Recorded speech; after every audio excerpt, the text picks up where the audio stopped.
ಮಾಜಿ ಸಂಸದ ಜೊತೆಗೆ ಖುದ್ದು ಬರಹಗಾರರು ಆಗಿರುವಂತಹ ಪ್ರತಾಪ್ ಸಿಂಹ ಅವರು ನಮ್ಮ ಜೊತೆ ದೂರವಾಣಿ ಸಂಪರ್ಕದಲ್ಲಿ. ಸರ್ ನಮಸ್ಕಾರ.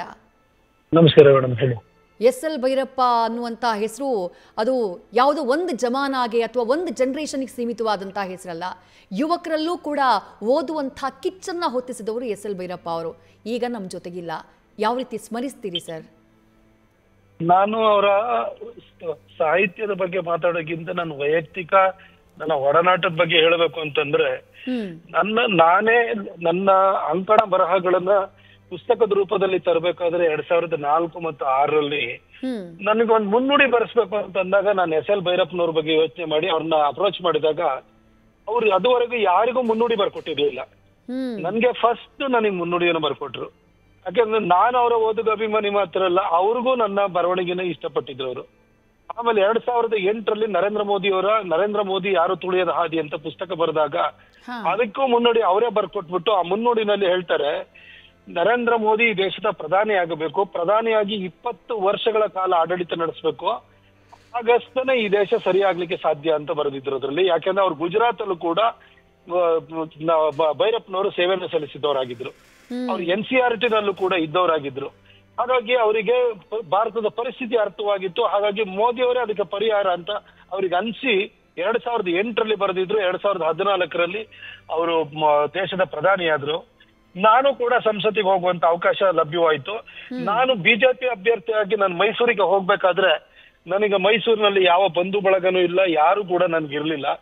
ಆದ್ರೆ ನನ್ಗಿದ್ದಂಥವ್ರು ಎಸ್.ಎಲ್. ಭೈರಪ್ಪನವರು, ಅವರೊಬ್ಬರೇ ನಾನು ಬಲ್ಲವನಾಗಿದ್ದು. ಹಾಗಾಗಿ ಅಲ್ಲಿ ಹೋದಾಗ ಭೈರಪ್ಪನವರು ನನ್ನನ್ನ ಕೈ ಹಿಡಿದು ನನಗೆ ಆಶೀರ್ವಾದನ ಮಾಡಿದ್ರು. ಅದ್ರ ಜೊತೆಗೆ ಅವ್ರಿಗೆ ತಿಳಿದವ್ರಿಗೆ ಎಲ್ಲರಿಗೂ ಹೇಳಿ ನನಗೆ ಕ್ಯಾಂಪೇನ್ ಕೂಡ ಮಾಡಿಸ್ಕೊಟ್ರು. ಯಾಕಂದ್ರೆ ನನ್ನ ಮೇಲಿನ ಪ್ರೀತಿಗಿಂತಲೂ ಮೋದಿ ಅವರ ಮೇಲಿನ ಅಭಿಮಾನ ಅವರಿಗೆ ಜಾಸ್ತಿ ಇತ್ತು. ದೇಶಕ್ಕೆ ಮೋದಿ ಪ್ರಧಾನಿ ಆಗಬೇಕು ಅನ್ನೋದೊಂದು ಅವರಿಗೆ ಉತ್ಕಟವಾದಂತ ಇಚ್ಛೆ ಅವರಲ್ಲಿ ಇತ್ತು. ಹಾಗೆ ಮೋದಿ ಅವರನ್ನ ನಾನು 2014ರಿಂದ 24ವರೆಗೂ ಕೂಡ ಎಷ್ಟು ಸಾರಿ ಭೇಟಿ ಆಗಿದ್ದೀನಿ, ಅಷ್ಟೂ ಸರಿನೂ ಕೂಡ ಅವರ ಬಾಯಲ್ಲಿ ಯಾವಾಗ್ಲೂ ಕೂಡ ಮೋದಿಯವರ ವಿಚಾರನೇ ಬರ್ತಾ ಇದ್ದಿತ್ತು. ಅವರ ಸಾಹಿತ್ಯದ ಬಗ್ಗೆ ನನ್ನ ಹತ್ರ ಯಾವತ್ತೂ ಕೂತ್ಕೊಂಡು ಮಾತಾಡ್ತಿರ್ಲಿಲ್ಲ. ಆದ್ರೆ ಅವ್ರು ಮಾತಾಡ್ತಿದ್ದು ಬರೀ ಪಾಲಿಟಿಕ್ಸ್. ಮೋದಿಯವರ ಸುತ್ತನೇ ಅವರ ಆಲೋಚನೆಗಳು, ಅವರ ಪ್ರಶ್ನೆಗಳು ಸುತ್ತುತ್ತಾ ಇದ್ದು, ಪ್ರತಿಯೊಂದನ್ನು ಕೂಡ ಕೇಳ್ತಾ ಇದ್ರು ಕರೆದು. ಅಷ್ಟು ಮೋದಿಯವರ ಬಗ್ಗೆ ಅವ್ರಿಗೊಂದು ಬಹಳ ವಿಶ್ವಾಸ ಇತ್ತು. ಹಾಗೆ ನನಗೆ ವೈಯಕ್ತಿಕವಾಗಿ ಹೇಳ್ಬೇಕು ಅಂತಂದ್ರೆ 2010ರಲ್ಲಿ ನಾನು ವಿಜಯ ಕರ್ನಾಟಕವನ್ನ ಬಿಟ್ಟು ವಿಶ್ವೇಶ್ವರ ಭಟ್ರು ರಿಸೈನ್ ಮಾಡಿದಾಗ ನಾನು ರಿಸೈನ್ ಮಾಡಿದೆ. ಆಗ ನಾನು ಕೆಲಸನ ಬಿಟ್ಟಿದ್ದಾಗ ನನ್ನನ್ನ ಮೈಸೂರಿಗೆ ಕರೆದು ಬಿಟ್ಟು ಅವ್ರ ಮನೇಲಿ ಒಂದು ಕವರ್ ಕೊಟ್ಟು 50,000 ರೂಪಾಯಿ ದುಡ್ಡು ಇಟ್ಬಿಟ್ಟು ನನಗೆ ಒಂದು ಕವರ್ ಕೊಟ್ಟು, ನಿನಗೆ ಇವತ್ತು ಕೆಲಸ ಇಲ್ಲ, ಇನ್ನೊಂದು ಕೆಲಸ ಹುಡುಕೊಳ್ಳೋವರೆಗೂ ನಿನಗೆ ಖರ್ಚು ಅನ್ನೋದು ಇರುತ್ತೆ, ಹಾಗಾಗಿ ಇದನ್ನ ಇಟ್ಕೋ ಅಂತ ಹೇಳ್ಬಿಟ್ಟು ನನಗೆ ದುಡ್ಡನ್ನು ಕೊಟ್ಟು ಕಳಿಸಿದ್ರು. ಅಷ್ಟು ನನ್ನ ಮೇಲೆ ಒಂಥರ ತಂದೆ ತರ ನನ್ನ ಯೋಗಕ್ಷೇಮವನ್ನು ಬಯಸಿದಂತಹ ವ್ಯಕ್ತಿ ಎಸ್.ಎಲ್. ಭೈರಪ್ಪನವರು. ಬಹಳ ತುಂಬು ಬದುಕನ್ನ ನಡೆಸಿದ್ದಾರೆ. ಅದ್ರ ಜೊತೆಗೆ ಭೈರಪ್ಪನವರ ಮಂತ್ರ ಏನಿದೆ ಅದರಿಂದ ಪ್ರಭಾವಿತವಾಗಿ ನನ್ನ ಮಗಳಿಗೆ ವಿಪಂಚಿ ಅಂತ ಹೆಸರಿಟ್ಟಿರೋದು. ವಿಪಂಚಿ ಅಂದ್ರೆ ಅದು ವೀಣೆ ಹೆಸರದು, ಸರಸ್ವತಿ ಕೈಲರ ವೀಣೆ. ನನ್ನ ಮಗಳಿಗೆ ಹೆಸರಿಟ್ಟಿರೋದು ಕೂಡ ಭೈರಪ್ಪನವರ ಕಾದಂಬರಿಯಿಂದ ಪ್ರೇರಿತವಾಗಿ ಅದನ್ನ ಹೆಸರಿಟ್ಟಿರುವಂತದ್ದು.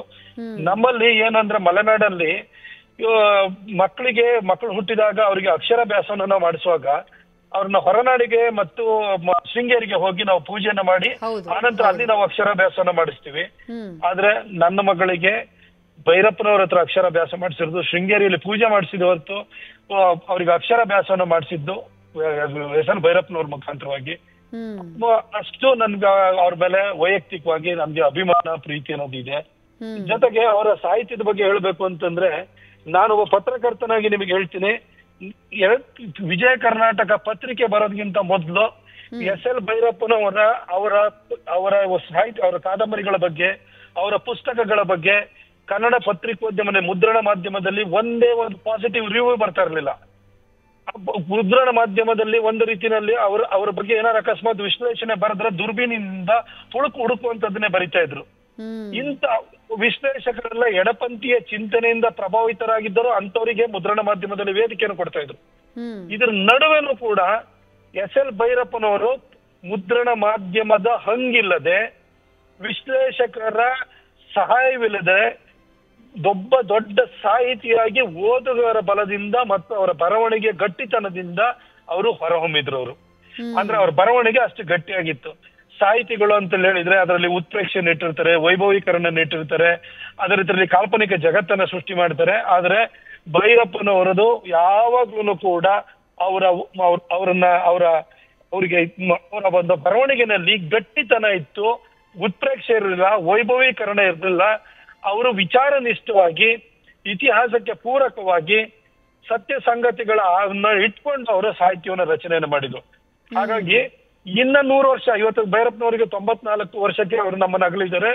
ಇನ್ನ 100 ವರ್ಷ ಬಿಟ್ಟು ಹೋದ್ರು ಕೂಡ ಭೈರಪ್ಪನವರ ಕಾದಂಬರಿಗಳು ನಮಗೆ ಅವು ಒಂದರ ಇತಿಹಾಸದ ಪುಸ್ತಕಗಳ ರೀತಿಯಲ್ಲಿ ನಮಗೆ ಮಾಹಿತಿಯನ್ನ, ಜ್ಞಾನವನ್ನ ಅವು ಕೊಡ್ತವೆ. ಆ ರೀತಿ ಒಂದು ಸಾಹಿತ್ಯನ ಅವರು ರಚನೆಯನ್ನ ಮಾಡಿದಂತವ್ರು. ಅವರು ನಮ್ಮ ಪುರಾಣ ಪುಣ್ಯಕಥೆಗಳ ಬಗ್ಗೆ ಬರಿಬೇಕಾದ್ರೂ ಕೂಡ ಅಲ್ಲೊಂಥರ ಅವ್ರನ್ನ ದೇವರು ಅನ್ನೋ ತರ ಬಿಂಬಿಸ್ಲಿಲ್ಲ. ಅವರು ಮನುಷ್ಯನ ಜೀವನಕ್ಕೆ, ಮನುಷ್ಯನ ಸಹಜ ಗುಣಗಳಲ್ಲೂ ಅವರಲ್ಲೂ ಹೇಗಿತ್ತು ಅನ್ನೋದನ್ನೇ ಅದ್ರೊಳಗಡೆ ಅವರು ತೋರಿಸಿದ್ದಾರೆ ಅವ್ರ ಬರವಣಿಗೆ ಮುಖಾಂತರವಾಗಿ. ಅಷ್ಟು ಅಂದ್ರೆ ಒಂದು ವಿಷಯದ ಆಳಕ್ಕೆ ಇಳಿದು ಅವರನ್ನು ನೋಡಿದರೆ, ಬರ್ದಿದ್ದಾರೆ. ಹಾಗಾಗಿ ಓದುಗರಿಗೆ ಅವರು ಬಹಳ ಅಪ್ಯಾಯಮಾನರಾದ್ರು. ಮುದ್ರಣ ಮಾಧ್ಯಮಗಳು ಮತ್ತು ವಿಶ್ಲೇಷಕರ ಸಹಕಾರ ಇಲ್ಲದಿದ್ರು ಕೂಡ ಅವರಿಷ್ಟು ದೊಡ್ಡ ಸಾಹಿತಿಯಾಗಿ ಸುಮಾರು 85-86 ವರ್ಷದವರೆಗೂ, ಉತ್ತರಾಖಂಡದವರೆಗೂ ಕೂಡ ಅವರು ಸಾಹಿತ್ಯ ರಚನೆಯನ್ನ ಮಾಡ್ತಾನೆ ಬಂದ್ರು. ಯಾಕಂದ್ರೆ ಓದುಗರು ಅವರ ಬೆನ್ನಿಗೆ ನಿಂತಿದ್ರು. ಆಮೇಲೆ ಸಾಮಾನ್ಯವಾಗಿ ಯಾವುದೇ ಸಾಹಿತಿ ನೋಡಿ, ಅವರ ಸಾಹಿತ್ಯಕ್ಕಿಂತ ಅವರ ಸಾಹಿತ್ಯದ ಬಗ್ಗೆ ಬರೆಯುವಂತ ವಿಶ್ಲೇಷಣೆಯ ಮೇಲೆ ಅವರ ಪುಸ್ತಕ ಖರೀದಿಗಳಾಗ್ತವೆ. ಹೌದು. ಆಯ್ತಾ? ಆಮೇಲೆ ಯಾರೋ 1 ಪುಸ್ತಕ 2 ಪುಸ್ತಕನ ಬರೆದು ಬಿಟ್ಟು ಅವ್ರದ್ದು ಕಥೆನ ಮುಗಿದೋಗ್ಬಿಟ್ಟಿರ್ತದೆ. ನಾವ್ ಎಷ್ಟೋ ಜನರನ್ನ ನಾವು ನೋಡಿದೀವಿ. ಇವತ್ತು ಗಾಡ್ ಆಫ್ ಸ್ಮಾಲ್ ಥಿಂಗ್ಸ್ ನಂತರ ಅರುಂಧತಿ ರಾಯ್ದು ಯಾರನ್ನು ಕೂಡ ಸಾಹಿತ್ಯನ ಓದ್ಲಿಕ್ಕೆ ಸಾಧ್ಯ ಇಲ್ಲ. ಯಾವುದೋ ವಿಕ್ರಮ್ ಸೇತುದು ನಿಮಗೆ ಸೂಟಬಲ್ ಬಾಯ್ ನಂತರ ನಮಗೆ ಓದಕ್ಕಾಗ್ಲಿಲ್ಲ. ಅರವಿಂದ್ ಅಡಿಗ ಎಲ್ಲ ಒಂದು ವೈಟ್ ಟೈಗರ್ ಬರೆದ ನಂತರ ನಮಗೆ ಓದಕ್ಕಾಗಲ್ಲ.